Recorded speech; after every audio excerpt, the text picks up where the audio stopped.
আসসালামু আলাইকুম। আমাদের চ্যানেলের নাম সবাই বলবে। এটা একটা ইউটিউব বেস চ্যানেল।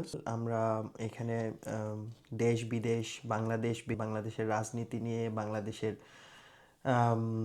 রিসেন্ট অবস্থা নিয়ে আমরা কথা বলবো। বাংলাদেশের কোনটা করলে ভালো হয়, বাংলাদেশের কোন জিনিসগুলো ইমপ্রুভ করা উচিত, কোন জিনিসগুলা ইমপ্রুভ করলে বাংলাদেশের জন্য ভালো হবে, বাংলাদেশের মানুষের জন্য ভালো হবে, এগুলো নিয়ে আমরা কথা বলবো। সো আজকে আমাদের টপিক হলো গণভোট। গণভোটটা যে হইল, এইটার বর্তমান কি অবস্থা, এইটার ভবিষ্যৎ কি, এবং এইটা একটা বিষয়। আর এর পাশাপাশি আমরা কথা বলবো প্রবাসীদের একটা ভোট ছিল এবার নির্বাচনে। সো এই প্রবাসীদের ভোটে যখন আমরা ভোটটা দিছি প্রবাসীরা, তখন এই প্রবাসী ভোটটা কোথায় গেছে। যখন নির্বাচন হইল তখন কিন্তু এরপরে আমরা আর প্রবাসী ভোট নিয়ে কোনো কথা শুনতেছি না, এবং এই ভোট কোথায় গেল, এবং নির্বাচনের রেজাল্টের সময়ও আমরা দেখি নাই যে কোন অঞ্চলে কতটা ভোট কাউন্ট হয়েছে, কোন আসনে কতটা ভোট কাউন্ট হয়েছে, প্রবাসীদের ভোট, এইটা আমরা দেখি নাই। সো আমরা এই ব্যাপারে কথা বলার ট্রাই করব। আমাদের সাথে আজকে আছে আমার ফ্রেন্ড। আমাদের এই এপিসোডটা বেসিক্যালি ফ্রেন্ডশিপ এপিসোড। সো আমরা দেশে বসে যখন বন্ধুবান্ধবরা বসে যখন কথা বলি, রাজনীতি নিয়ে কথা বলি, আমরা আমাদের দেশের পরিস্থিতি নিয়ে কথা বলি, দেশ কিভাবে উন্নত হতে পারে সেই ব্যাপারে কথা বলি। সো ওই রকম যখন দুইটা বন্ধু মিলে ডিসকাস করে জিনিসটা, আমরা ওই জিনিসটাই এখানে আসলে তুলে ধরতে চাই, যে দুইজন ফ্রেন্ড যখন দেশকে নিয়ে চিন্তা করে তখন কি চিন্তা করে, কি কথা বলে, সেই জাস্ট কথাগুলো আমরা তুলে ধরতে চাই এই এপিসোডের মাধ্যমে। কেমন আছিস? আছি আলহামদুলিল্লাহ আমার বন্ধুর নাম হলো শরীফ। আমরা আজকের যে টপিক সেটা হলো, আমরা দেখতে পাচ্ছি গণভোটে ইয়েস, কিন্তু বিএনপি কেন মানছে না, প্রবাসী ভোট কোথায়। সো আমরা প্রথমেই আসি গণভোট। গণভোট সম্পর্কে কিছু বল। আসলে গণভোটটা যখন পাবলিশ করলো অন্তর্বর্তী সরকারের মাধ্যমে, এটার কিছু মানে বিষয় ছিল, থিম ছিল যে হ্যাঁ কেন আমরা গণভোট দিব না, কিন্তু জনগণের একটা রায় ছিল যে আর যেন কোনো স্বৈরাচার বাংলাদেশে বেসিক্যালি তোর হচ্ছে স্টাবলিশমেন্ট করতে না পারে। ইয়া গিয়া যেমন মনে কর যে আওয়ামী লীগ তাদের মতো করে তারা কিছু কি করলো, সংবিধান চেঞ্জ করে নিল, যেটা হয়তো বা আমরা এখন বিএনপির মধ্যে দেখতে পাইতেছি, তারা সংবিধানের দোহাই দিচ্ছে গণভোটের এগেনস্টে। আওয়ামী লীগ কিন্তু সংবিধান চেঞ্জ করে নাই, আওয়ামী লীগ সংবিধান মানেই নাই। না, তারা সংবিধানের মধ্য থেকেই করছে সবগুলো। করছে, কিন্তু সংবিধান মানে কতটা করছে, যাই হোক। হ্যাঁ, সংবিধান যদি তুই চিন্তা করস যে শেখ মুজিব সংবিধানের মধ্য থেকেই ৭২-এর সংবিধান দিয়েই কিন্তু সে বাকশাল কায়েম করছে, রাইট। সংবিধান দিয়েই কিন্তু করছে। সো সংবিধান কিন্তু এমন না যে এটা কোনো কোরআন অথবা বাইবেলের কোনো ওয়ার্ড। সংবিধান কারা এটা ইয়া করে, তোর হচ্ছে এটা প্রণয়ন করে কারা, যারা হচ্ছে আইন প্রণেতা, সংসদে যারা যায়, তারাই তো সংবিধান প্রণয়ন করে। তো সংবিধান যারা প্রণয়ন করে তারা তো চাইবে না যে তারার এগেইনস্টে কোনো কিছু সংবিধান যাক। এটা জনগণের, যেমন আমাদের এবার মাননীয় প্রধানমন্ত্রী তারেক জিয়া বলতেছেন যে সকল ক্ষমতার অধিকারী হচ্ছে, সর্বময় ক্ষমতার অধিকারী হচ্ছে জনগণ। আমাদের সংবিধান অনুযায়ী কিন্তু এই কথাটা এটা সবাই বলতো। শেখ হাসিনাও বলতো। হ্যাঁ। তো এই কথাটা হচ্ছে কথার জন্য কথা, দেওয়ার জন্য কথা না। যে আমি বলতেছি জিনিসটা হচ্ছে আমার মন থেকে কথাটা আসা। যেমন উসমান হাদি কিছু কথা বলতো, এগুলো মনের কথা, যে হ্যাঁ আমি নেতা হব, নেতা হওয়ার জন্য না, আমি মানুষকে সেবা করার জন্য আমি ওই জায়গাটা যদি যাইতে পারি মানুষকে সেবা দিব। আর বাকিরা হচ্ছে কিছু মানুষ, আমি সবাইকে বলবো না। আমি আমি এটা ডেফিনেটলি মনে করি যে একটা নেতা হওয়ার জন্য তার বেসিক কিছু মানে এটাকে কি বলে গুণ থাকে, যেটা আমার মধ্যে হয়তো বা নাই দেখেই আমি নেতা হইতে পারিনি, ও নেতা হইছে। কিন্তু তাই বলে যে তার সবগুলা গুণ ভালো এমন না। একটা দিন শেষে গিয়ে সে কিন্তু চায় যে আমি আমি আমার ফ্যামিলি, আমার আত্মীয় স্বজন সবাইকে নিয়ে কাজ করব।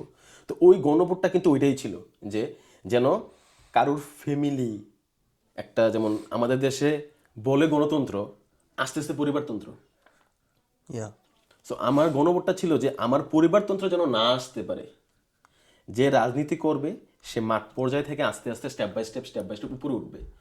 আমি তো আজ পর্যন্ত দেখি নাই দুই ফ্যামিলির বাইরে কেউ গিয়ে প্রধানমন্ত্রী হয়ে গেছে। একজন হয়েছে, তাও মানে পরে যেটা হয়েছে মানে ক্যান্টনমেন্ট থেকে হয়েছে। কোনটা, এরশাদ? আচ্ছা। এরশাদ সাহেব ক্যান্টনমেন্ট থেকে হয়েছে। সো তাহলে আমাদের দুইটা ফ্যামিলির মধ্যে আমি যদি চিন্তা করি, তারা একটা ভাগাভাগি করে নিছে হ্যাঁ, যে হয় তোমার ফ্যামিলি না হয় আমার ফ্যামিলি, তাই এটা না? তো হ্যাঁ, সেটা তো তো দেখেই আসছি, হ্যাঁ, তো আমরা জন্মের পর থেকে তো দুইজনকেই দেখতেছি, হ্যাঁ, আর তো কাউকে দেখি নাই। হ্যাঁ, তো আমি যদি গণভোটটা আমি যখন দিলাম, তো আমার অ্যাজ এ মানে জনগণ, আমার রায়টা কি ছিল, তার ছেলে অথবা মেয়ে যদি যোগ্য হয়ে আসতে পারে, তাকে যদি সবাই আসলেই সে যোগ্য হয়, সে যাবে।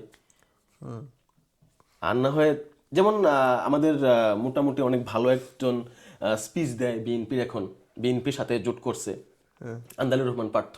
আচ্ছা। তো তার বাবা তার দলের সে যে দল চালায়, তার দলের প্রধান ছিলেন, এখন সে আছেন। সো তার দলের অবকাঠামো কি, তার দল কি আসলেই গণতান্ত্রিক দল না পারিবারিক পরিবারতান্ত্রিক দল, তার দলের সেক্রেটারি কে, আদার্স কে, আমি তুই কেউ তো জানি না, জানার মতো তো কিছু নাই। না, কিন্তু তার সে যখন মুখ দিয়ে কথা বলে, সে একাই 100। সে যখন মুখ দিয়ে কথা বলে, তার মুখ দিয়ে মোটামুটি সবগুলোই মোটামুটি নীতিবাক্যই বের হয় মনে হয়। তো নীতিবাক্য বলা হয় তোমার জন্য আমার জন্য না, নীতিবাক্য জনগণের জন্য, নীতিবাক্য তাদের জন্য না। না, সো ওই গণভোটটা ছিল নীতিবাক্য সবার জন্য হবে, রাইট। তাই তো। তো আমি যদি এদিক থেকে এই সেন্সে বলি, ওই যে আমাদের সালাউদ্দিন সাহেব বলছে যে রুশু পড়ো। আচ্ছা, রুশু মানে রুশু একজন হচ্ছে ইয়ে আর কি, দার্শনিক। হ্যাঁ।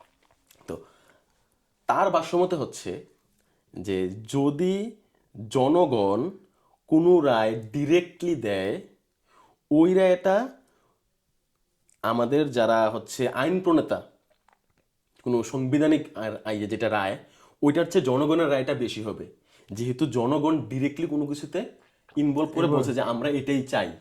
তখন তোমার সংবিধান সাইডে যাবে, জনগণের রায়টা উপরে যাবে। হ্যাঁ, ওটা হচ্ছে ওনার ভাষ্যমতে। তো সালাউদ্দিন সাহেব তো ওনার ভাষ্য ফলো করেন না, কিন্তু উনি আবার ওনার বই পড়েন। তো এই জিনিসগুলো হচ্ছে মানে কোনো কিছুর নিয়ম, অতক্ষণ পর্যন্ত আমি সংবিধান মানবো যে সংবিধানের কথাগুলো আমার পক্ষে আসবে।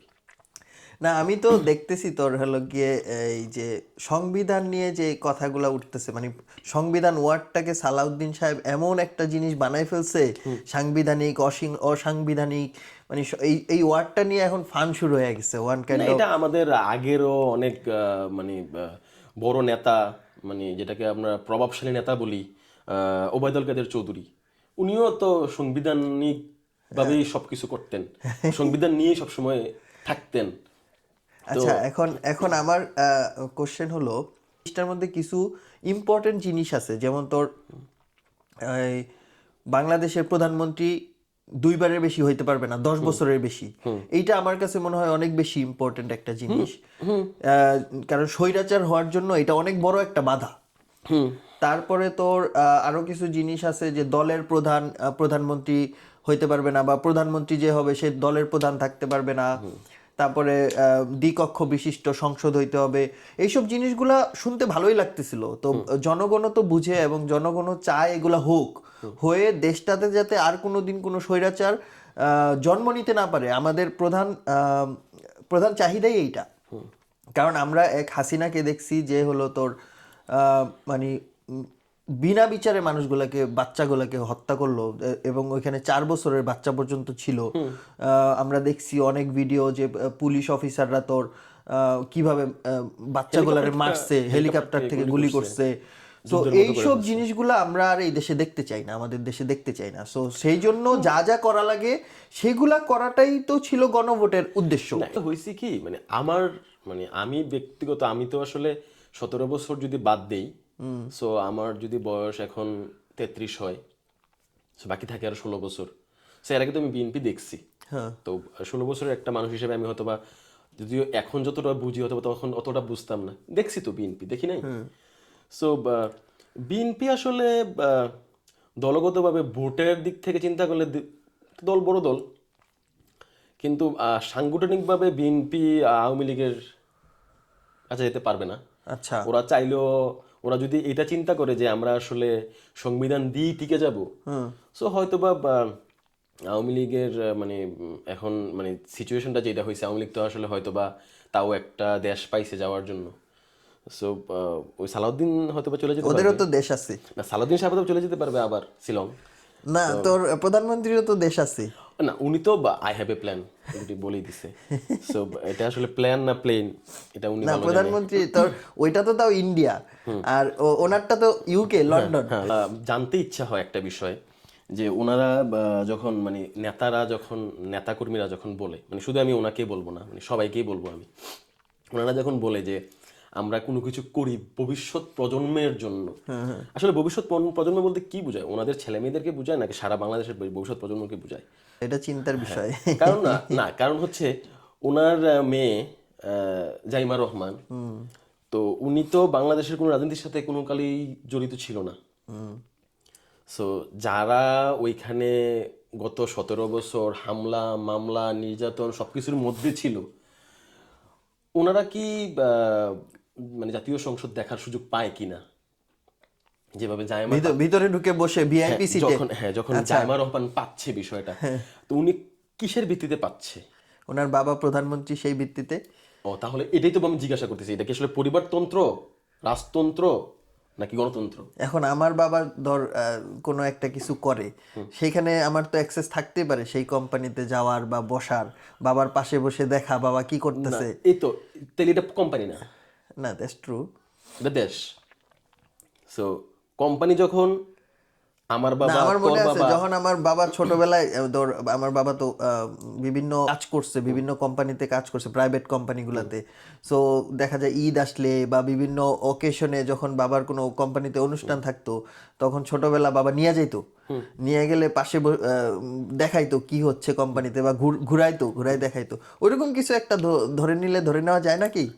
ওটা তো মনে কর, তুই যদি মনে কর এখন চিন্তা করি যে হ্যাঁ ঠিক আছে, ওকে ফাইন, আমি এটারে বাবার অফিস মনে করলাম, বাবার অফিসে এসে আমি গেলাম, কিন্তু বাবার অফিস কিন্তু, আমার বাপ কিন্তু জনগণের প্রতিনিধি হিসেবে যায় নাই, আচ্ছা, দ্যাটস ট্রু। তাই না? সো ওই জায়গাটাতে যদি এখন জাইমা রহমান চিন্তা করে যে না, আমি নেক্সট প্রধানমন্ত্রী, বিষয়টা হচ্ছে এমন যে তুমি নিয়ম করবা 10 বছর পর্যন্ত আমি থাকবো, ওকে ফাইন, 10 বছর পরে আমি ছায়া প্রধানমন্ত্রী হয়ে যাব, আমার মেয়ে চলে আসবে। Okay, it makes sense, makes sense. Last আমি যদি চিন্তা করি যে আমি আমার মানে জাস্ট আমার আশেপাশে যদি কিছু মানুষের কথা চিন্তা করি, আমি দূরের মানুষের কাছে যাব না। তারেক রহমান এখন অনেক মোটামুটি ওনার কথাবার্তার মধ্যে আমি কিছুটা হইলেও নমিনেত দেখি, আস্তে আস্তে হয়তো বা দেশের উন্নতির দিকেও যাবে।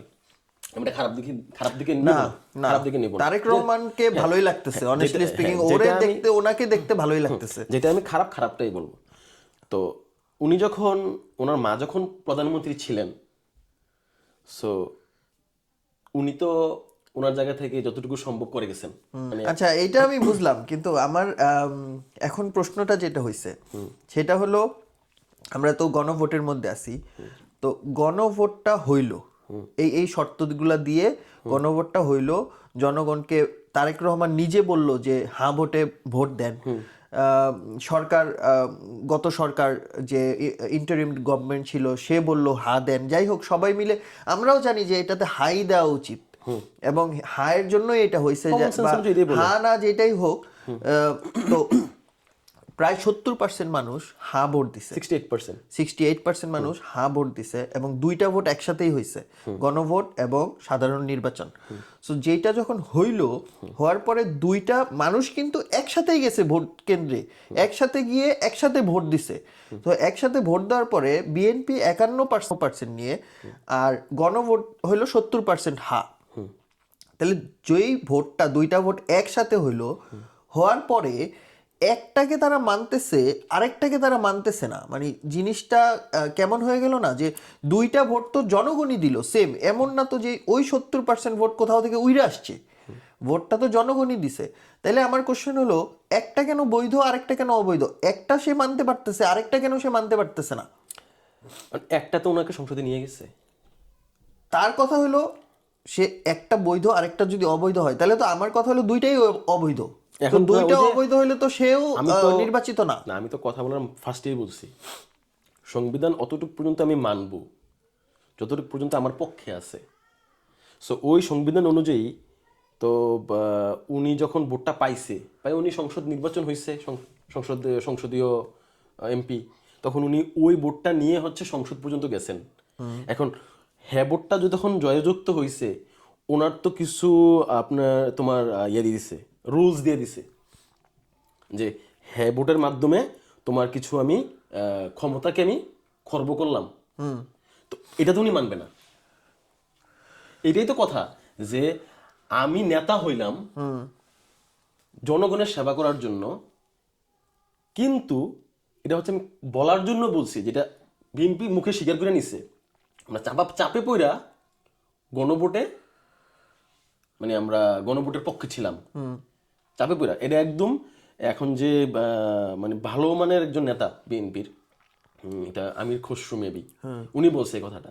সেটা মানে এমন না যে ছোটখাটো কেউ বলছে, চাপে পড়ে নাকি ওনারা হ্যাঁ ভোটে মানে গণভোটের মধ্যে ওরা এগ্রি করছে, এখন ওরা গণভোট মানবে না।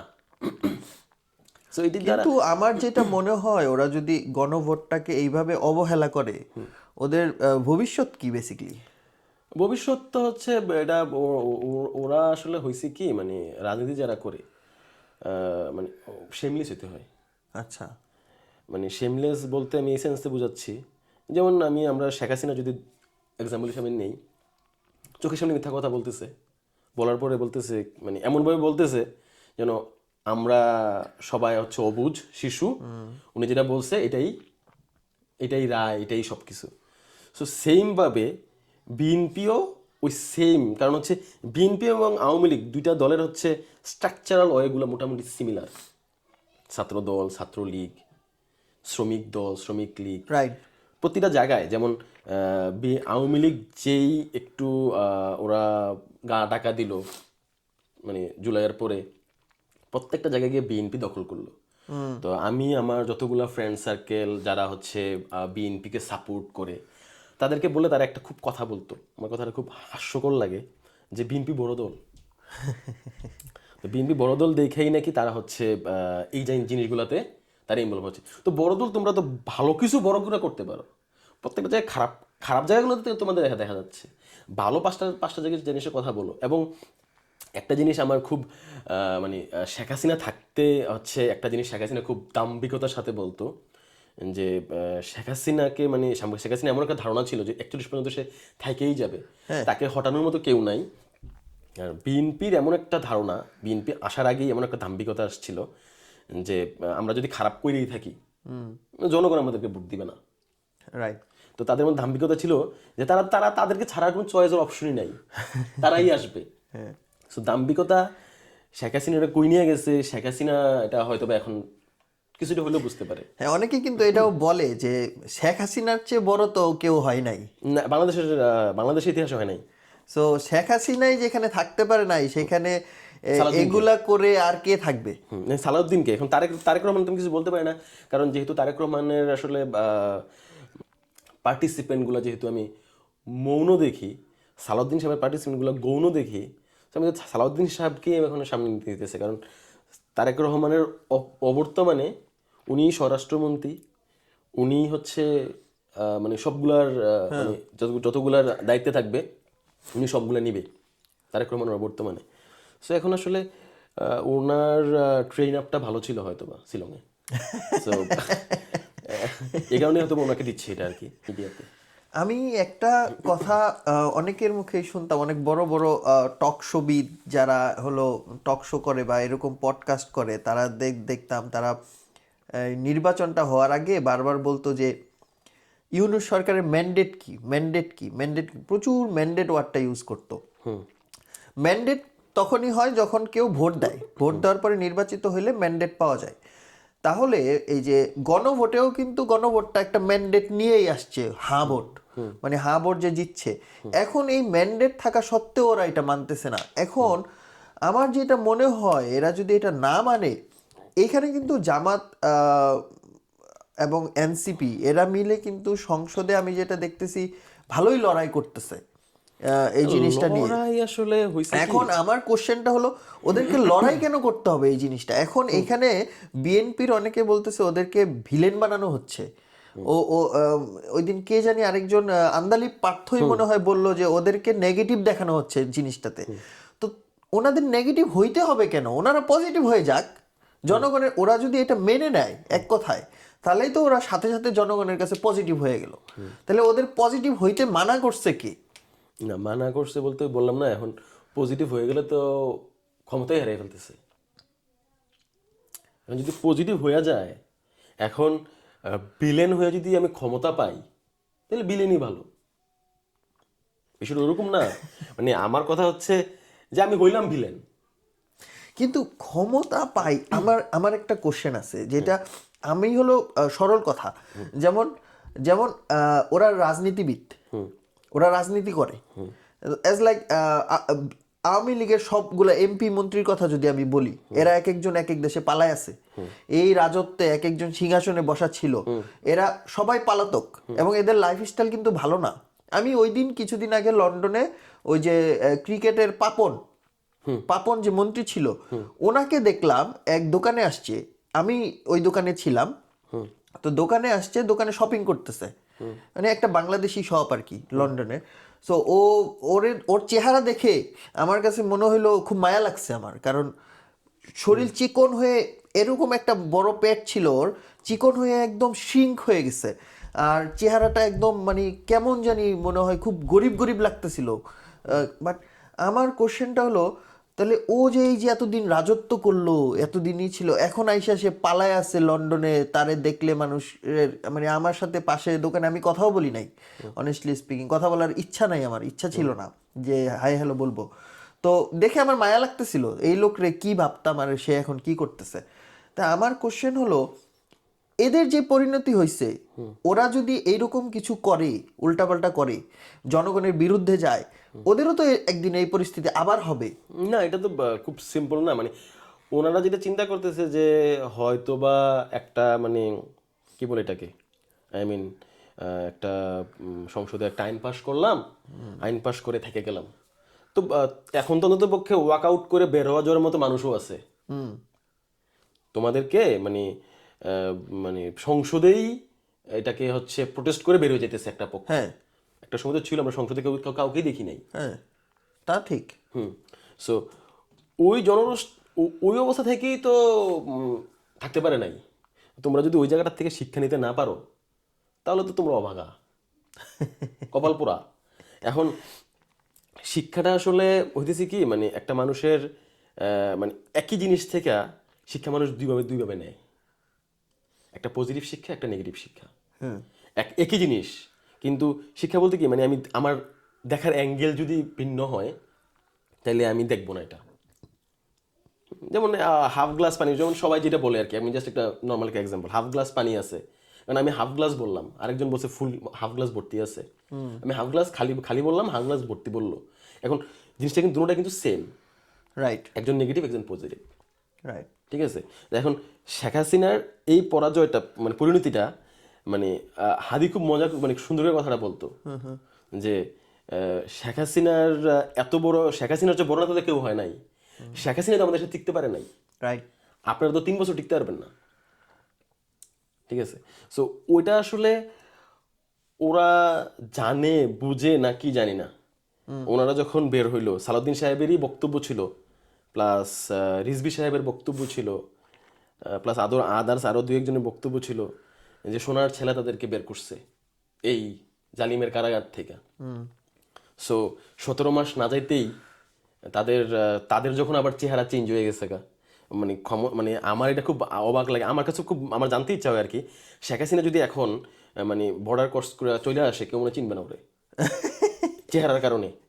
চেহারা কি ওর দেখা গেছিল কোনো মিডিয়াতে এখন পর্যন্ত? না, ওই যাওয়ার পরে তো আমরা মনে হয় ওর চেহারা দেখি নাই। না, কিছু অডিও ক্লিপ আসে যেগুলা আসলে অনেকে বলে ফেক, অনেকে বলে এআই জেনারেটেড এরকম, বাট ওর চেহারাটা দেখা যায় না এখন পর্যন্ত। না, জায়গা দেখা যায় তো উনি যদি, আমার কাছে ধারণা উনি যদি ফেস খুলেও যদি বর্ডার ক্রস করে চলে আসে, ওনার মনে হয় না কেউ চিনবো। আচ্ছা, যদি যদি না কেউ ইন্টারেস্টিং। ডিএনএ টেস্ট করে। তো এখন কথা হচ্ছে যে আসলে এই সিচুয়েশনগুলো যদি ওনারাও দেখতে চায়, সালাউদ্দিন সাহেব তো ওইখানে ছিল রাজকীয় হালে, হ্যাঁ ওইখান থেকে ডিরেক্ট এন্ট্রি মারছে, মানে তামিল স্টাইল। আচ্ছা তো এখন ওনার আসলে বিষয়টা আসলে গুলক দাদার মতো, উনি কিন্তু জিনিসটা ক্লিয়ারও করতেছে না। উনি স্বরাষ্ট্রমন্ত্রী হয়েছে, এতদিন এখন পর্যন্ত একটা স্পিচ দিল না যে আমাকে যে গুম করা হইলো এটার এগেনস্টে কারা কারা ছিল, কারা কারা, সবকিছু তুমি ডিসক্লোজ করে দাও জনগণের কাছে, ক্লিয়ার করে দাও, এবং সবকিছু ক্লিয়ার করে একদম করে আনো। তোমার 9 বছর তুমি দেশের বাইরে ছিলা, এত বড় নেতা, তুমি এখন স্বরাষ্ট্রমন্ত্রী হয়েছো, তুমি ডিক্লেয়ার করো, ক্লিয়ার করতেছো না কেন? এবং এই জিনিসগুলো নিয়ে খুব হাস্যরসাত্মকও করা হইতেছে যে আওয়ামী লীগের সাথে সাথে ওরা এখন তাল মিলাচ্ছে অনেক অনেক অনেক ক্ষেত্রে। এখন কথাবার্তা বলতে গেলে হয়ে যায় কি, মানে বিএনপির এগেনস্টে কথা বললেই হয়ে যায় হচ্ছে জামাত। এটা ট্রু আমি যদি বিএনপির যদি আমি সত্যি কথাটাও বলি, সো দিন শেষে আমি জামাত। হ্যাঁ সো এটা হচ্ছে খুব, আমি যদি হচ্ছে মানে কোনো দল না পাই যে দলটাকে আমি ভোট দিতে পারবো, তো আমি স্বাভাবিকভাবেই হচ্ছে আমি এমন একটা দল চুজ করতে হবে যেটা বিএনপির চেয়ে বেটার। হ্যাঁ আমি এজ এ জনগণ, আমার তো রাজনৈতিক কেরিয়ার নাই, না আমি তো কোনোদিন রাজনীতি কারোর জন্য না রাজনীতি করি নাই। এইটা নিয়ে আমার একটা কথা আছে, লাইক আমাদের হয় কি যে আমরা যারা রাজনীতি করি না কখনো, আমরা একদম সাধারণ জনগণ, আমরা কখনো কোনো মিছিলে যাই নাই, কখনো কারো কাছে যাই না, আমরা যে ভোট দিব, আমরা ভোট দেই। এখন আমার কোশ্চেন হলো, আমি এইবার ধরেন আওয়ামী লীগকে ভোট দিছি, পরের বার বিএনপিকে ভোট দিতে পারি, তারপরের বার আমি জামাতকে ভোট দিতে পারি, আবার এরপরের বার আমি বিএনপিকে ভোট দিতে পারি। কিন্তু আমাদের দেশে একটা জিনিস চলে এইরকম যে আমি এইবার বিএনপিকে ভোট দিছি, পরের বারও আমার বিএনপিকেই দিতে হবে, তারপরের বারও বিএনপিকেই দিতে হবে। কেন ভাই? আমার এইবার আমি বিএনপি ভালো করছে, আমি ওরে দিছি, পরের বার বিএনপি আমি দেখি স্বৈরাচার হয়ে যাচ্ছে, আমি ওরে দিব না, অন্যকে দিব, সমস্যা কোথায়? কিন্তু বাংলাদেশে এই কালচারটা কেন? কেন এখন আমি যদি এইটার জন্য বলি, হ্যাঁ, এইটাও বললো আরেকটা বিষয় আইসা পড়ে। একজন বলছিল যে বানরের দেশে গণতন্ত্র না। আচ্ছা বানর বোঝাচ্ছে, আমি আসলে ওই সেন্সে, মানে মানুষকে বানর বলতেছি না, মানে বানর বলতেছি ওই সেন্সে যে যদি একটা বানর থাকে, বানরের দেশ থাকে যেখানে 90 জন বানর থাকে আর 10টা মানুষ থাকে যারা বানরকে কন্ট্রোল করে, সো বানরগুলা মিলা একজন মানুষকে নির্বাচন করলো, আর 10জন মানুষ আরেকজনকে নির্বাচন করলো। 10জনের ক্যাপাসিটি আছে মানুষ সিলেকশন করার, তারা ক্যাপাসিটি দিয়ে সিলেকশন করলো একজনকে, কিন্তু 90টা ভোট পড়ার কারণে বানরের যে যে আসলে অযোগ্য সেই এখন ওই 10জনকেও নিয়ন্ত্রণ করবে। হ্যাঁ কারণ হচ্ছে ওই জায়গাটাতে যে আমাদের দেশের আসলে মানুষের যে ক্যাপাসিটি, ম্যাক্সিমাম মানুষের আসলে ভোটটা কি আসলে তাদেরকে আসলে দেওয়া উচিত কিনা আমি জানি না। কারণ হচ্ছে যদি আমি 500 টাকা 1000 টাকার বিনিময়ে ভোটটা বিক্রি করে দিতে পারি, যেমন আমি যদি ইউকের কথা বলি, ইউকেতে যখন মানুষজন একটা ভোট দেয়, ইউকে কি কেউ বলতে পারবে যে আমি 50 পাউন্ড অথবা 100 পাউন্ড পাইয়া কাউকে ভোট দিচ্ছি? আমি আমার জীবনের প্রথম ভোট ইউকেতে দিছি। হ্যাঁ, সব এই জিনিসগুলো মানে সরকার নির্বাচনের ভোট আর কি। তো এই জিনিসগুলো ওরা যখন ওই জায়গাটা নিয়ে গেছে, তখন ওরা বলতে পারে যে হ্যাঁ, আমাদের দেশ, আমরা এখন মানুষের মানে জনগণের প্রতিনিধি হিসেবে আমরা যাইতে পারি, কারণ জনগণ আমাদেরকে সিলেক্ট করে দিছে। বাংলাদেশের যে সিচুয়েশন, ওই জায়গাটাতে আসলে এটা বলারই অপেক্ষা রাখে না। ঠিক আছে, না আমার কোশ্চেনটা হলো, বাংলাদেশের মানুষের হ্যাঁ এরকম একটা টেন্ডেন্সি আছে যে আমি বিএনপিকে একবার ভোট দিছি, আমার বারবার ওরেই দিতে হবে, বা আওয়ামী লীগকে ভোট দিছি ওরেই দিতে হবে, তার সিলেকশন পাওয়ার কম। এইটা আসলে কোনো যৌক্তিগত কথা না। আমার এইবার যারে ভালো লাগছে আমি তারে দিছি, পরের বার আমার ভালো লাগা চেঞ্জ হয়ে যেতে পারে, যেটা এখানে হয়। এখানে কিন্তু কোনো সরকার 5 বছর ঠিক মতো থাকতেও পারে না, কেউ মনে হয় ছিলও না, কয়দিন পরপরই সরকার চেঞ্জ হয়ে যায়, এবং সেম মানুষগুলাই কিন্তু ডিফারেন্ট সরকারকে চুজ করতেছে প্রতিবার। সো এরকম কালচার আনতে হবে আমাদের দেশে আমার মনে হয়। আমি কালচারের কথা বললি, যে কালচার এখন কি জানি বলে ওর নাম, হাসনাত আব্দুল্লাহ, সে তার জায়গা থেকে সে তার জায়গাটা ক্লিয়ার করতেছে। আমি তো তার দলকে কোনোদিন ভোট দেই নাই, সে যেটা করতেছে তাকে আমি কেন সাপোর্ট করবো না? এইটা সাপোর্ট না করার কারণ হচ্ছে আমি বিএনপি করি। সে যেটা করছে যে আমি আমার জায়গা থেকে এত কেজি খেজুর পাইছি, তারা এটা নিয়েও ট্রল করতেছে যে খেজুরির হিসাব দিতেছে, খেজুরি বিচি গেল কি। আচ্ছা। তো তার জায়গা থেকে সে যেটা পাইছে, তার জায়গা থেকে যে যে যতটুকু হচ্ছে এখন রাস্তার জন্য, কাজের জন্য টাকা পাচ্ছে, সে তার পেয়ে যে জিনিসগুলো হচ্ছে দিয়ে দিতেছে। যদি এটা খারাপ হয় তাইলে তুমি বলো যে কিভাবে ভালো করতে হবে। Right, I agree. আর যদি ভালো হয়ে থাকে তাহলে তুমি ফলো করো এটাকে। হ্যাঁ, সেটাই তো, তুমি ফলো করো। হ্যাঁ, তো তুমি তো এটা ফলো করতে পারতেছো না। তোমার ফলো করবা না তুমি, জিনিসটা ভালো জিনিস, তুমি ফলো করবা না, তুমি আবার এটার বিপক্ষে গিয়ে কথা বলবে। বিপক্ষে কথা বলো। এখন কথা হচ্ছে মানুষের যে, আমার কথা হচ্ছে তুমি দলগতভাবে তোমার যদি সমস্যা হয়, তুমি বিএনপির বাইরে গিয়েও তুমি বিএনপিতে নির্বাচন হয়েছে কি হয়েছে, তুমি জনগণ তোমাকে নির্বাচিত করছে, জনগণের প্রতিনিধি হিসেবে তুমি এটাকে প্রকাশ করো না। তুমি যদি এটাতে অপরাগ হও যে না আমি আসলে এত টেক বেসড না, তুমি একজনের হেল্প নাও না। রাইট। ওটার জন্য জনগণ তোমাকে টাকা দিব, যে আমি 20,000 টাকা দিয়ে একজন মানুষ নিছি, যে আমি এগুলাতে করার জন্য, আমি তো এগুলারে আমি টাকা দিতে পারবো না, আমার মানে এইটার পারপাসেও আমি প্রতি মাসে এই যে টাকাটা দিতেছি, এই টাকাটা এখান থেকে যেতেছে, এটার হিসাব তুমি দিয়ে দাও এখানে, জনগণ তোমার এটার জন্য তোমাকে অ্যাপ্রিসিয়েট করবে। রাইট। ঠিক আছে, তুমি যদি টেক বেস না হও, ধরলাম জেএনজি কি জানি বলে হাসনাত, তুমি না হয় হচ্ছে 80 দশকের লোক, আমার যেটা মনে হয় এখন সবগুলো এমপি টেক বেস, কারণ সবারই কিন্তু আমি দেখি যে ফেসবুকে একটা পেজ আছে এবং সবাই ওইটাতে পোস্ট করতেছে, প্রতিটা এমপি হচ্ছে ওই যে, এবং ওদের কিন্তু অ্যাডমিন থাকে, লোক থাকে। না এটা তো হচ্ছে ওটা তো করবেই, কারণ ওটা না করলে তো হচ্ছে ওরা আবার ওই যে বট বাহিনীর আক্রান্ত হয়, সো অনেক কিছু তাদের আছে। এটা আমি সবার জন্য বলতেছি, এটা বিএনপি অথবা আওয়ামী লীগ না, সবারই আছে, আমি জানি, যতদূর জানি জামাতেরও আছে, বিএনপিরও আছে। সো বিএনপি এটা নাম ছড়াইছে, আবার জামাতও দেখি বলে যে বট বাহিনী বিএনপিরও আছে, আবার বিএনপি দেখি ক্লেম করে জামাতেরও বট বাহিনী আছে। সো বট বাহিনীকে আমি যখন কোনো কিছু ফেসবুকে দেখি যে এটা আমার পছন্দ হতেছে না, আমি তো এখানে কমেন্টস করি, হয়তো আমি গালিগালাজ করি না। আমি কখনো কমেন্টস করি না, কিন্তু আমি একটা জিনিস দেখি, এরা যে বট বট বলে, কিন্তু সবসময় আমি দেখি যেই জিনিসটা দেশের জন্য ভালো, সেই জিনিসটা যখন পোস্ট করা হয় ওইখানে লাভ রিয়েক্ট, লাইক রিয়েক্ট এগুলা বেশি থাকে। যখনই কোনো একটা জিনিস, সেটা হোক বিএনপির পক্ষে বিপক্ষে, জামাতের পক্ষে বিপক্ষে, কিন্তু যখনই দেশের জন্য খারাপ কিছু হয় বা হাস্যকর কিছু হয়, ওইটাতে কিন্তু হাহার পরিমাণ বেড়ে যায়। এখন যদি সড়ক মন্ত্রী বলে, এবং এগুলা কিন্তু কোনো বট না, এগুলা আমি মনে করি সাধারণ মানুষ, সাধারণ জনগণ সবাই কিন্তু এগুলা দিচ্ছে। লাভ রিয়েক্ট কি বট আইসা কই থেকে দিবে? এগুলা ফালতু কথা। না এখন যদি ওই সড়ক মন্ত্রী বলে, সড়ক ও নৌমন্ত্রী, উনি বলে যে না কিছু অবাঞ্ছিত ঘটনা ছাড়া এবার সড়ক যাত্রা খুবই স্বাভাবিক ছিল, স্বাভাবিকভাবে আমার এই জিনিসটাতে ক্ষোভ আসবে, আমি এটাতে ইংরেজি এক দিব, না হয় হা দিব, যেখানে যুদ্ধ ছাড়া একটা দেশে মানুষ মারা যাচ্ছে, শত শত মানুষ মারা যাচ্ছে, হ্যাঁ, রাস্তায় প্রায় 200-300 মানুষের উপরে মারা গেছে রাস্তায়, হ্যাঁ, একই ঈদে। একটা ঈদে কোনো যুদ্ধ নাই, কিছু নাই, মানে তাহলে আমার দেশের মানে এই জিনিসগুলা কেন হচ্ছে, কারণ কি? এইটা তো আসলে ওদেরকে এখন বললে ওরা বলবে যে এইটা তো আরো আগেও হয়েছে, প্রতি ঈদেই হয়। না আমি তো আমরা মাত্র আসছি, আমরা এখনই কিভাবে এটাকে সলিউশন করে দিব? আমি ওনার কথা আমি বলতেছি না, আমি বলতেছি এটা হওয়ার পর অন্ততপক্ষে উনি জিনিসটা বলার কথা ছিল।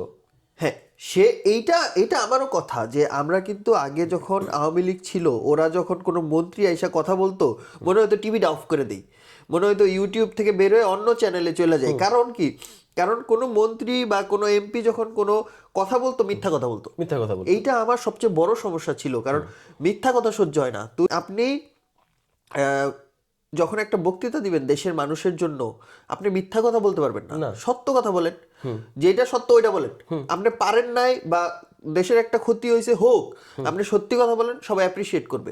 আপনি যে সড়ক মন্ত্রী, আপনি যখন এতগুলো মানুষ মারা গেছে, আপনি স্বীকার করতেন যে হ্যাঁ মারা গেছে, এটা হয়ে গেছে, আমরা মাত্র নতুন আসছি, আমরা এটা নিয়ে কাজ করব, নেক্সটে আমরা ট্রাই করবো এটাকে আস্তে আস্তে গ্র্যাজুয়ালি কমায় নিয়ে আসতে। শেষ। আপনি স্বস্তি হয়েছে, ভালো হয়েছে, এগুলা বলার তো আপনার দরকার নাই। চান্দা সমঝোতার মাধ্যমে নিচ্ছে, হ্যাঁ, আপনি বলেন যে ঠিক আছে আমাদের জায়গা থেকে আমরা যতটুকু সম্ভব এটাকে মিনিমাইজ করব। হ্যাঁ, রাইট। চাঁদাকে আমরা জিরো টলারেন্স নিয়ে আসবো, কতটুকু করলেন না করলেন তো পরের হিসাব। আপনি যখন অন মাইকেই বলতেছেন সমঝোতার মাধ্যমে নিতেছে, অফ মাইকে কি বলতেছেন আমি তো জানি না। আরেকটা কথা শুনলাম যে জনগণ নাকি খুশি হয়ে বাড়ায় দিচ্ছে, ভাড়া। হ্যাঁ, তো ওই জনগণ তো আমিও ছিলাম একসময় দেশে, আমি তো কোনোদিন খুশি হয়ে কোনোদিন বাড়াই দিইনি কোনো কাউকে ভাড়া, কারণ দিব কীভাবে আমার আমি জানি আমার মানে এখানে মানে রিয়েল ভাড়া হচ্ছে 150, আমার থেকে অলরেডি নিচ্ছে 180 টাকা। না না, মানে 180 টাকার পিছনে ওরা লজিক থাকতো। আমার কথা হলো এগুলো মাথায় আসে কিভাবে যে জনগণ এইটা করতে পারলে আমি এইটা বলবো গিয়ে সংবাদ না, সম্মেলনে, এখন ওই এক সময় এত বুদ্ধি কোথা থেকে আসে? একসময় এগুলো ইনু বলতেন, আচ্ছা, ওই যে হাসানুল কিনু এসব ধরনের কথা বল হচ্ছে আওয়ামী লীগ এগুলোকে বলাই তো যে মিডিয়া এগুলো নিয়ে বিজি থাক। এখন কি বিএনপিও স্ট্র্যাটেজি নিচ্ছে কিনা আমি জানি না।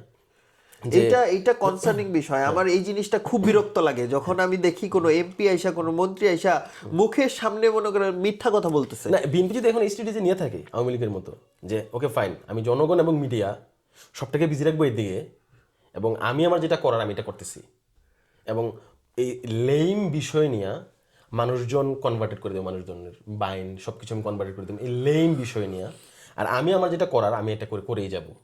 যেমন হচ্ছে ওনাদের হচ্ছে গণভোটকে সাইড করে দেওয়া, তারপর হচ্ছে আদার্স হচ্ছে যেমন ওই যে উচ্চকক্ষ নিম্নকক্ষ এগুলো হচ্ছে সাইড করে দেওয়া, তারপর সংবিধানের কিছু জিনিস যেগুলো হচ্ছে ওনাদের এগেইনস্টে এগুলো চেঞ্জ করে বাকিগুলো রেখে দেওয়া। সো এই যেখানে হচ্ছে আমার মানে ফান্ডামেন্টাল ইস্যুগুলোকে ওনারা ঠিক করে ফেলতেছে, মানে ওনাদের মতো করে ওনাদের সাইডে নিয়ে যেতেছে, এবং প্রশাসনিকভাবে নিয়োগগুলা বিভিন্ন জায়গায় সেট আপ করা, এটা হইতেই পারে সবাই দিতেছে, ওনারাও দিচ্ছে, কিন্তু আমার কথা হচ্ছে অন্ততপক্ষে আমি আমার জায়গা থেকে এটা মনে করছিলাম যে এইবার অন্ততপক্ষে জুলাইয়ের পর থেকে আমরা হয়তো বা একটা নতুন বাংলাদেশ দেখতে যাচ্ছি, এটা হচ্ছে এক্সপেকটেশন। রাইট। মানে বিগত 54 বছর দেশ কিভাবে চলছে আর আফটার জুলাই দেশ কিভাবে চলবে, আমি এটাকে একটা প্যারালাল জায়গায় নিতে পারতেছিলাম না, যে অন্ততপক্ষে আমি এইবার কিছু জিনিস নতুন আসবে, কিছু মানুষজনের মধ্যে নতুন পরিবর্তন আসবে, তারা এখান থেকে শিক্ষা নেবে, আমি এটা এক্সপেক্ট করতেছিলাম। তো আমার এক্সপেকটেশনের বাইরে যেটা হয়েছে যে ওনারা ওনাদের জায়গায় আছে। আচ্ছা, আমরা এখন পরবর্তী টপিকে যাই। আমাদের দুইটা টপিক ছিল আজকে। আরেকটা হলো গিয়ে প্রবাসীর ভোট। তো প্রবাসীর ভোট আমরা কিন্তু এবার দেখলাম সুন্দরভাবে একটা সিস্টেম বানাইছিল প্রবাসীদের ভোট করার জন্য। আমরাও ভোট দিছি, প্রবাসী ভোট। আমার অনেক বন্ধু বান্ধব যারা আছে সবাই দিছে, আমি দেখছি ভোট আমরা যাকেই দেই, বাট ভোট দিছে। অনেকে বিএনপিকে দিছে, অনেকে জামাতকে দিছে, বাট এবং ভোটগুলা গিয়ে পৌঁছাইছে, আমরা অ্যাপসে ওইটা দেখছিও। ভোট আমাদের বাংলাদেশ নির্বাচন কমিশন ভোটগুলা রিসিভ করছে। কিন্তু আমার কোশ্চেন হলো, যখন নির্বাচন হইলো আমরা খুব আশায় ছিলাম যে এই আসনে এতগুলা প্রবাসী ভোট আসছে, এই আসনে এতগুলা প্রবাসী ভোট আসছে। এটাও একটা টিভিতে যখন ওই যে স্ক্রল যায় বা যায় তখন ওইটাতে আমরা দেখাবে। বাট আমি কোনো কথাই শুনলাম না প্রবাসী ভোট নিয়ে, যে প্রবাসী ভোট কয়টা পড়ছে কোন আসনে, এটা কেন হইলো? আমি আসলে এটার ব্যাপারে আমার আসলে মানে মানে তুই যতটুকু দেখছস টিভির মধ্যে আমি অতটুকুই দেখছি। সো ওইভাবে আমি আসলে কোনো জায়গায় টিভি, কোনো মিডিয়া, ইলেকট্রনিক্স মিডিয়া অথবা কোনো মিডিয়াতেই আমি আমার আসনেও আমি জানি না যে যে জামাত হচ্ছে প্রবাসীদের এতটা ভোট পাইছে আর বিএনপি এতটা ভোট পাইছে। টোটাল ভোটের ব্যবধান হচ্ছে এত, প্রবাসীদের ভোটের ব্যবধান হচ্ছে এত, আচ্ছা। আর স্থানীয়দের ভোটের ব্যবধান হচ্ছে এত। হ্যাঁ, আমার যেমন আমার নির্বাচনী এলাকা হলো ঢাকা 17, তারেক রহমান যেটাতে ছিল। তো ওইটাতেও আমি যখন নির্বাচনটা হইলো আমি রেজাল্ট দেখার জন্য অপেক্ষায় আছি, স্ক্রল করতেছি মোবাইলে সব জায়গায়। বাট হঠাৎ করে আমি দেখলাম যে রেজাল্ট যাই হোক হইলো, সেটা আর না বলি, কিন্তু ওইখানে আমার এক্সপেকটেশন ছিল যে টোটাল প্রবাসী ভোট কয়টা পড়ছে, লাইক 10টাই পড়ুক, ওই আসনে 10টা প্রবাসী ভোট আসছে, বাট 10টা তো দেখাবে, কারণ এটা তো অনলাইনে ছিল, এটা দেখাইতে কিন্তু ওদের অত কষ্ট হইতো না। এই আসনে এই কয়টা ভোট, তো এত পার্সেন্ট পাইছে হচ্ছে জামাত, এত পার্সেন্ট পাইছে হচ্ছে, এতটা ভোট পাইছে জামাত, এতটা ভোট জামাত পাইছে হচ্ছে বা যে কেউ বা বিএনপি, হ্যাঁ। এটা কিন্তু এই জিনিসটা দেখাইলো না কেন আসলে? এটা কিন্তু আমি ভোট দেওয়ার পরে নিজেকে প্রতারিত মনে হচ্ছে যে আমি যে এত কষ্ট করলাম, এত উৎফুল্ল নিয়ে ভোটটা দিলাম, সেটা গেল কই? এটা আসলে মানে এখানে আসলে বলার মতো, কারণ এটা নিয়ে আসলে যে বলবে ওই বলার মতো লোকগুলাও নাই। আমরা ওই আশা নিয়ে ভোটটা দিয়েছিলাম যে অন্ততপক্ষে আমাদের যে একটা দেশে কন্ট্রিবিউশন আছে, হ্যাঁ, এটা হয়তো বা মানে অন্তর্বর্তী সরকার এটা অনুধাবন করে হচ্ছে আমাদের একটা কন্ট্রিবিউশনের জায়গা থেকে আমাদেরকে এখানে ইনভলভ করা হয়েছে। হ্যাঁ আমি মনে করছিলাম হয়তোবা আমরা এখন অন্ততপক্ষে আমাদের একটা প্রতিনিধিও থাকবে হ্যাঁ সংসদে। যেমন আমরা দেশের বাইরে থাকি, আমি যদি দেশের বাহিরের কিছু জিনিসও যদি বলি যে অন্যান্য কান্ট্রির মানুষজন তাদের এম্বাসি থেকে অথবা এই দেশের বিভিন্ন সুযোগ সুবিধা থেকে কীভাবে পাচ্ছে, আমরা কীভাবে পাচ্ছি। সো এই জিনিসগুলো যদি কম্পেয়ার করা হয়, আমরা হয়তো বা তলানির দিকেই থাকবো। হ্যাঁ কিছু মানে যেই করা দেশ হয়তো বা খুব মানে খারাপ সিচুয়েশনে থাকে, ওই করা তলানির দিকেই থাকবো। তো এই জায়গাগুলোতে ডেভেলপ এমন কিছু না কিন্তু যে এটার জন্য হয়তো বা সরকারের অনেক বড় ইনভেস্টমেন্ট লাগবে, কিন্তু কোনো কিছুই না কিন্তু। হ্যাঁ যা সদিচ্ছা কিছু, বিশেষ করে মিডল ইস্টের কান্ট্রিগুলোর কথা বলি আমি, ওনারা যেভাবে হচ্ছে ওইখানে মানে খুব কষ্টের মাধ্যমে কাজগুলা করে থাকেন, কোনো ধরনের কোনো সাপোর্ট পায় না, আসার ক্ষেত্রে দালালের একটা চক্করে পড়া যায়, এবং আসার পরে হচ্ছে কোনো ধরনের সাপোর্ট পায় না, যাওয়ার সময় এই যে হচ্ছে এয়ারপোর্টগুলোতে হয়রানি থাকে, প্লেনে একটা হয়রানির ব্যবস্থা করা হয়, হয়রানি হইতে হয়। তো এই জিনিসগুলো হচ্ছে খুব সিম্পলি হয়তো বা মানে জাস্ট সদিচ্ছা, টু বি অনেস্ট, মানে জাস্ট সরকারের সদিচ্ছা যদি হয় যে হ্যাঁ আমি আমার এত মানে প্রায় 3 কোটি বাঙালি দেশের বাইরে নাকি থাকে, এটা হিউজ মানে নাম্বারের দিক থেকে হিউজ একটা দেশের। যদি আমি 20 কোটি মানুষও ধরি, প্রায় হচ্ছে কত পার্সেন্ট মানুষ এখানে থাকতেছে, মোর দেন মানে মোর দেন কত পার্সেন্ট এখানে, প্রায় 20% অলমোস্ট। যদি ধরেও নেই 20% না ধরলে আমি এখানে 10% ধরি, 10% মানুষ একটা দেশের বাইরে থাকে, এবং ওরা বাংলাদেশের অর্থনীতির মধ্যে সবচেয়ে বড় অবদানের যে রাখতেছে, সবচেয়ে বড় অবদান। হ্যাঁ মানে সবচেয়ে বড় অবদানের মধ্যে একটা হচ্ছে গার্মেন্টস, একটা হচ্ছে রেমিটেন্স। সো একটা দেশের অবদানের জায়গাগুলোতে যদি হচ্ছে ফোকাস করা না হয়, কোনো জিনিস যদি, আমি যতদূর জানি, কোনো জিনিস যখন ভ্যালুলেস, ভ্যালু থাকা অবস্থায় ভ্যালু দেওয়া না হয়, ওটা আস্তে আস্তে ভ্যালুলেস হয়ে যায়। হ্যাঁ ঠিক আছে। সো আমি দেশের জন্য টাকা পাঠাইতেছি, আমার দেশের জন্য বলতে আমার ফ্যামিলির জন্য টাকা পাঠাইতেছি, যেটা দেশের উপকার হচ্ছে। আমি তো দেশের জন্য টাকা পাচ্ছি না, দেশের ফ্যামিলির জন্য টাকা পাচ্ছি, পাশাপাশি দেশ উপকৃত হচ্ছে। হ্যাঁ সো আমি যেভাবে হচ্ছে স্মুথলি আমি একটা কান্ট্রিতে আসতে পারবো, এই কান্ট্রির যে ফেসিলিটিসগুলো আছে আমার, এইগুলোর জন্য আমাকে বাংলাদেশ থেকে ট্রেন আপ করানো হবে, আমি এগুলো কীভাবে নিতে পারবো, এই জিনিসগুলো যদি ওনারা একটু স্মুথ করে দেয়, প্রত্যেকটা মানুষের জন্য সুবিধা হয়। এবং এটার জন্যই কিন্তু আমরা চিন্তা ভাবনা করে দিয়েছিলাম যে ভোটটা আমি দিচ্ছি, আমার ভোটও এখানে, এখন আমার ভোটটাও একটা কাউন্টেড বিষয়, যে আমার এটার জন্য কাউন্ট করবে। তো আমাকে যদি প্রথমে যদি আমাকে হচ্ছে বাদ দিয়ে দেয় লিস্ট থেকে, তো আমার তো কাউন্ট করার কিছু নেই। আমি কষ্ট পাইছি, আমার খুব খারাপ লাগছে, আমি খুব এক্সাইটেড ছিলাম ভোটটা নিয়ে। বাট যখন দেখলাম এই ভোটটা কাউন্ট হলো না, নিজেকে সত্যি প্রতারিত মনে হয়েছে। এবং নেক্সট টাইম আমি এই ভোট দিতে এতটা উৎফুল্ল ফিল করব কিনা। এটার জন্য আমার কি করতে হয়েছে, আমার জন্য এটার জন্য আমি রেজিস্ট্রেশন করতে হয়েছে, ফুল ফর্ম ফিল আপ করতে হয়েছে, অ্যাপ্লিকেশন আমি করতে হয়েছে। আমি ইভেন মোবাইলে ঢুকে প্রতিদিন চেক করতাম আমার এনভেলপটা এখন কোথায়, ট্র্যাক করতাম। এতটা এক্সাইটেড ছিলাম যে ওইটা গিয়ে পৌঁছাইছে কিনা, পাইছে কিনা। আমার মনে হয় আমি দিনে 3-4 বার মোবাইলে ঢুকে ঢুকে চেক না, করতাম। আমার এনভেলপটা আমার পোস্টাল মানে আমার পোস্টাল মানে বক্সে আসে নাই। আচ্ছা আমি রয়্যাল মেলের মানে অফিস থেকে কালেক্ট করতে হয়েছে আচ্ছা গিয়ে গিয়ে। হ্যাঁ সো আমি 2বার গেছি, একবার যাওয়ার পরে দেখি মানে অফিস অফ হয়ে গেছে, মানে ওদের অফিস টাইম ছিল মনে হয় 10টা থেকে 8টা থেকে 10টা। সো আমি 11টা দিকে গেছি, অফ হয়ে গেছে। সো আমি পরের দিন আবার গেছি, গিয়ে জিনিসটা কালেক্ট করছি। সো আমি কেন গেছি, কারণ হচ্ছে আমার এটার প্রতি ইন্টারেস্টেড ছিলাম, এবং আমি এটার প্রতি আমার কাছে মনে হয়েছে যে আমি একটা জনগণ হিসাবে আমার ভোটটা ওইখানে একটা প্রভাব ফেলবে। দ্যাটস ওয়াই তো আমি গেছি এটার জন্য নাকি। সো আমি যদি এখন এত কিছু করার পরে আমি 2বার 3বার গেলাম এই দেশগুলোতে, আমি মানে আমি আমার জায়গা থেকে যেটা বলি বুঝি, সেটা হচ্ছে আমি যে গেছি আমি টাইম বের করে যেতে হয়েছে। হ্যাঁ অবশ্যই। আমার ফ্যামিলি আছে, আমার জব আছে, আমার জবের টাইমের পরে ফ্যামিলির টাইমের পরেই কিন্তু আমি জিনিসটা কিন্তু মানে চলে গিয়ে আনতে হয়েছে। আমি যে জিনিসটা করলাম, কেন করলাম, যে আমার ভোটটার একটা ভ্যালুয়েশন হবে। যখন আমি মানে আমার কাছে আমি জানি না, আমি এটার ব্যাপারে আমার পুরোপুরি আইডিয়া নেই। আমরা 100% শিওর না এটা কি হয়েছে, এইটাই তো প্রবলেম। আমরা শিওর না, আমরা শিওর না কেন, আমাদের সবকিছু ট্রান্সপারেন্সি লাগবে।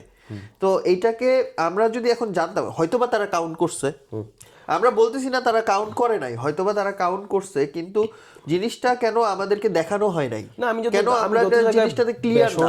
সরকারি যত জায়গায় আমি হচ্ছে মানে কি বলে এটাকে লিস্ট দেখছি, বেসরকারি লিস্ট সাইন করা যেটা, হার্ড কপি, তারপর সরকারি যেটা হচ্ছে পরে ডিক্লেয়ার করা, মানে ওইটা আমি কোনো জায়গায় তো মানে এমন কোনো কলাম দেখি নাই যে এখানে প্রবাসী ভোট নিয়ে কথা, আসলে ওইটাই তো যে জিনিসটা শিওর না, জিনিসটা কই গেল এই ভোটটা। কথা হচ্ছে- আমি কোনো টক শোতেও এই জিনিসটা নিয়ে আর আলাপ দেখতেছি না, কোনো বাংলাদেশের কোনো মিডিয়া, কোনো প্রধান মিডিয়াগুলা কেউ এটা নিয়ে কথা বলতেছে না আমি কেন, যতদূর জানি বা বললো না কেন? কিছু কিছু আসন আছে যেখানে হচ্ছে মানে ভোটের মানে ইয়া হচ্ছে 5,000-এরও কম ডিফারেন্সটা, অনেকগুলো আসন আছে। এইরকম মনে হয় প্রায় 60টার মতো আসন আছে। 5,000-এরও কম, আমি 60টা বাদ দিলাম, আমি যদি এখানে 20টা আসনও ধরি 5,000-এরও কম। সো একটা আসনে মানে 5,000 ভোট তো প্রবাসীদের অনেক, ম্যাক্সিমাম আসনে, আমাদের কুমিল্লাতে ম্যাক্সিমাম আসনে 5,000 ঊর্ধ্বে ভোট থাকে হ্যাঁ, কুমিল্লার অনেক মানুষ প্রবাসে থাকে। প্রবাসীদের। মানে আমার যতদূর জানি আমার আসনে মোর দেন 5,000 মানে পিপল। সো এটা কিন্তু রেজাল্টকে চেঞ্জ করে দিতে পারতো। হ্যাঁ, স্বাভাবিকভাবে যদি আমি 5,000, আমি যতদূর জানি আমার 10,000 ভোটে ব্যবধানে আমার আসনেরটা মনে হয় আচ্ছা, হারছে, যিনি হারছেন। তো যদি তার ভোটের কাউন্ট যদি করা হইতো, হ্যাঁ, যিনি হারছেন, যদি তার হয়তো বা আরও এমন হইতে পারতো যে হয়তো বা তিনি আরও 2,000-3,000 ভোট আরও বেশি পাইছে, তো তার আসনটা কমে যেত। সো এই আসন এই ভোটটা কমার পিছনেও কিন্তু একটা বেনিফিট হতো, যদি তারা গণভোট মাইনা নেয়, তো উচ্চকক্ষে গিয়ে কিন্তু এই ভোটটা কিন্তু ইম্প্যাক্ট পড়বে হ্যাঁ। পার্সেন্টেজে গিয়ে। ও আচ্ছা, যত পার্সেন্ট ভোট পাবে অতটা আসন হচ্ছে বিরোধী দল পাবে রাইট রাইট। উচ্চকক্ষে। এই জন্য তো উচ্চকক্ষ মানতেছে না ওরা। কথা হচ্ছে তো তোমার যদি আমার এখান থেকে পার্সেন্টেজ, তাহলে উচ্চকক্ষের দরকার কি? উচ্চকক্ষের তাহলে আমার দরকার কি যদি আমার এখান থেকেই পার্সেন্টেজ করে? এটা হচ্ছে খুব সিম্পল কথা, আমি ভোট দিছি, হ্যাঁ, গণভোটে হ্যাঁ দিছি, হ্যাঁ ভোটের রায় মানে ইয়া আসছে, বেশি আসছে।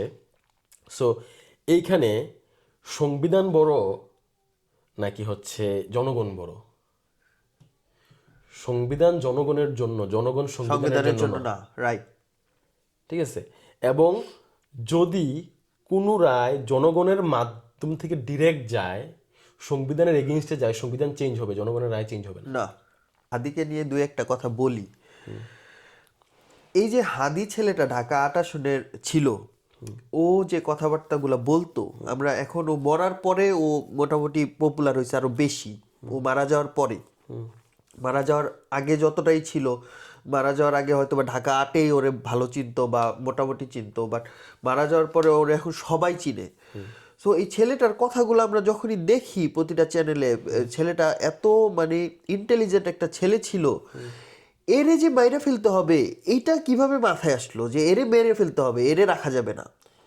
না, কথা হচ্ছে কি মানে খুব সিম্পল, মানে যে তুই যদি এখন শুধু বাংলাদেশের না, যদি এখন ওয়ার্ল্ড ওয়াইড যদি হচ্ছে রাজনীতিটা হচ্ছে ফলো করস, দেখবি যে ভালো মানুষগুলো আসলে রাজনীতিতে নাই।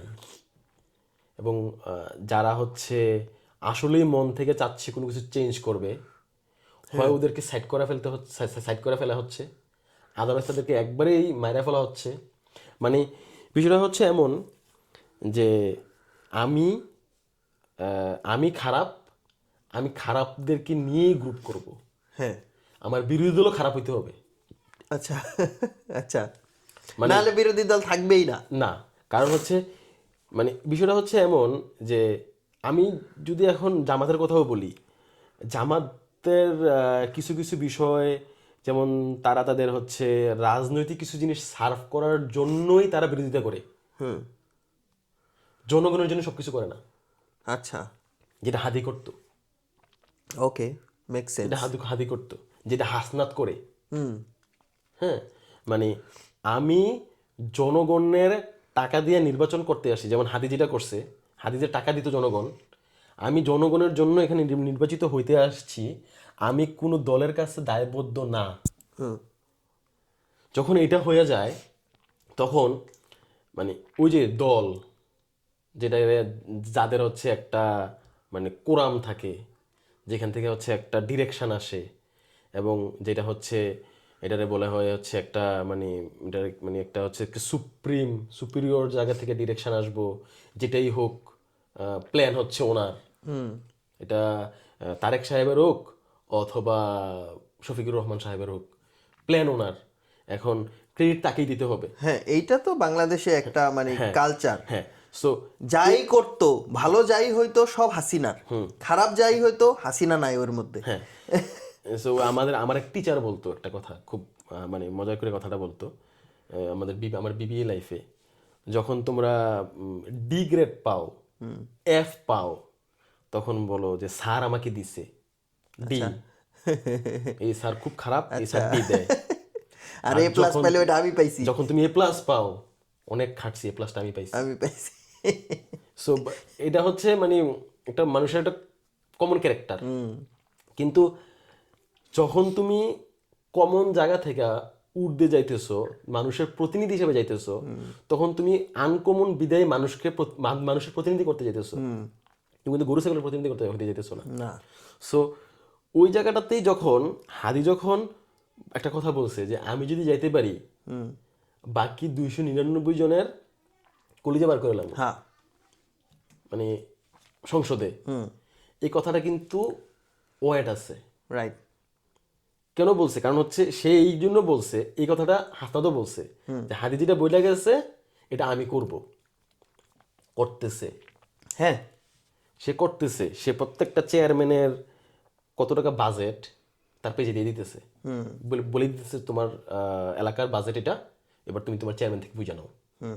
তোমার রাস্তাঘাটের বাজেট এত, তোমার এত এত কিলোমিটার রাস্তা হবে, রাস্তার আয়তন এত, রাস্তার থিকনেস এত, সবকিছু বলে দিতেছে তার পেজে।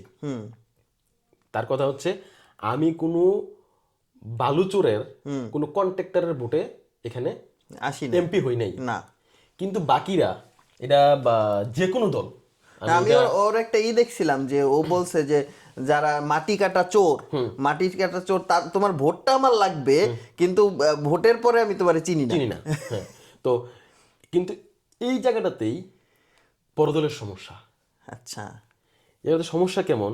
কথা রাখে যে তোমার ভোটটা আমি নিছি, তোমার চুরিটা করো না, ওইখান থেকে স্থানীয়ভাবে আমি যেটা দেখছি, স্থানীয়ভাবে যারা ব্যবসায়ী তারা ডোনেট করে, যে তুমি নির্বাচন করো, তোমার নির্বাচন টাকা আমি দিচ্ছি, যে আমি 5 লাখ দিলাম, আমার আরেকজন আছে সে 10 লাখ দিল, অথবা বুঝে হাসনাতের একটা পডকাস্টের মধ্যে সে বলছে এমন যে আমি বসুন্ধরা দুধ খাই না, যে বসুন্ধরার পক্ষ নিয়ে আমি কথা কমু, বাকিরা বসুন্ধরা দুধ খায়, সিটি গ্রুপের দুধ খায়।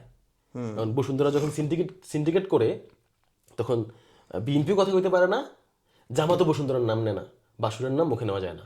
আচ্ছা, তো যখন তোমার ওই বসুন্ধরার দুধ খাইবা না, তখন তোমার শেয়ার তোমার বাসুর থাকবে না, তখন তুমি মুখে নিতে পারবে না। Right, make sense, make sense. So এই জায়গাটাতে হচ্ছে এই হাসনাত, তারপর হচ্ছে হাদি, তারপর হচ্ছে ওরা আলাদা, যেটা আমি জামাত বিএনপি এই জায়গাটাতে এক। কারণ তারা হচ্ছে দলগতভাবে মানে একটা রাজনৈতিক বড় প্ল্যাটফর্ম তৈরি করছে, তারা সবার সাথে লিয়াজন মেনটেন করে চলতে হয়। এই বয়সের পোলাপানগুলা ওই জায়গাটাতে যায় নাই, ওই কোরামে এখনো যায় নাই, ওরা ওইখানে যাওয়ারও ইচ্ছা নাই, তারা রাজনীতি করার জন্য রাজনীতি করতে আসছে।